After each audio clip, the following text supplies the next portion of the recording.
ಸ್ವಲ್ಪ ಸೈಡ್ ಸ್ವಲ್ಪ ಹಿಂಗಾಗಲ್ಲ ಕಣ ಎಲ್ಲರೂ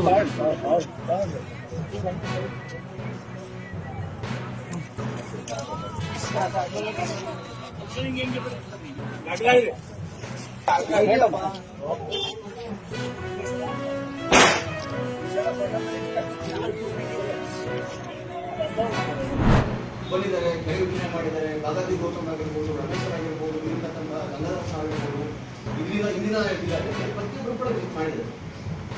ಎಲ್ಲರೂ ಕೂಡ ಕರ್ನಾಟಕ ನೀರಾವರಿ ಬಗ್ಗೆ ಬಹಳ ಕ್ಲಿಯರ್ ಹೇಳ್ತಾರೆ ಸರ್. ಕೆರೆ ನಿಮ್ಮ ವ್ಯಾಪ್ತಿಗೆ ಬರುತ್ತೆ, ದಯವಿಟ್ಟು ಆಕ್ಷೇಪಣೆ ಪ್ರತಿಯೊಂದು ಡಿಪಾರ್ಟ್ಮೆಂಟ್ ವಿತ್ ಕೊಡತಕ್ಕಂಥ. ಅದಾದ ನಂತರ ಈ ಡಾಕ್ಯುಮೆಂಟ್ಗಳು ಕರ್ನಾಟಕ ಲೋಕಾಯುಕ್ತ ಪೋರ್ಟಲ್ ಇರ್ತಾರೆ, ಅಲ್ಲೂ ಕೂಡ ಒಪ್ಕೊಳ್ತಾರೆ. ಈ ಕೆರೆ ನಮ್ಮ ವ್ಯಾಪ್ತಿಗೆ ಬಂದಿದೆ, ನಾವೇನು ಕಂಪ್ಲೇಂಟ್ ಮಾಡಿದ್ರೆ ಎಲ್ಲರಿಗೂ ಕೂಡ ಅವರು ಆನ್ಸರ್ ಕೂಡ ಕೊಟ್ಟಿದ್ದಾರೆ. ಯಾರು ಕರ್ನಾಟಕ ನೀರಾವರಿ ಇನ್ನೊಂದು ಇಲ್ಲಿ ತನಕ ಸರ್ ಕಳೆದ ಒಂದು 2 ರಿಂದ 3 ತಿಂಗಳು ಕೂಡ ಅವರ ವ್ಯಾಪ್ತಿ ಹೇಳಿದ್ರು. ಈಗ ಸಡನ್ ಆಗಿ ಮೊನ್ನೆ ಒಂದು ಸುಳೆಕೆರೆ ಹೇಳಿದ್ರು, ಅಲ್ಲಿ ಬಂದ್ಬಿಟ್ಟು ಸುಳೆಕೆರೆಯಿಂದ ಕರ್ನಾಟಕ ನೀರಾವರಿ